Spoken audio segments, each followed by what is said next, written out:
ఖమ్మం జిల్లా పాలేరు నియోజకవర్గంలో కురిసిన అకాల వర్షానికి ధాన్యం తడిసి ముద్దైంది. వర్షానికి ధాన్యాన్ని కాపాడుకునేందుకు అన్నదాతలు తీవ్ర ఇబ్బందులు పడ్డారు. కాంటాలు వేసిన ధాన్యం బస్తాలు సైతం వర్షానికి తడిసిపోయాయి. వర్షానికి ధాన్యం తడవకుండా టార్పాలిన్ పట్టాలు కప్పేందుకు రైతులు తీవ్ర అవస్థలు పడ్డారు. కొనుగోలు కేంద్రాలకు ధాన్యం తీసుకొచ్చి 20 రోజులు గడుస్తున్నా కాంటాలు వేయడం లేదని రైతులు ఆవేదన వ్యక్తం చేస్తున్నారు. ఇప్పటికైనా ధాన్యం కొనుగోలు చేయాలని కోరుతున్నారు.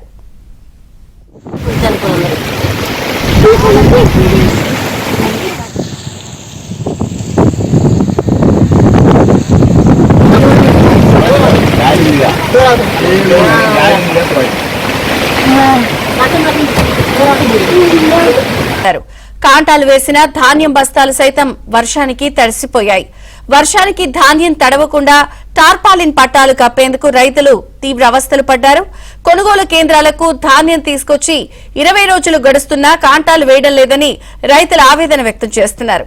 ఇప్పటికైనా ధాన్యం కొనుగోలు చేయాలని కోరుతున్నారు.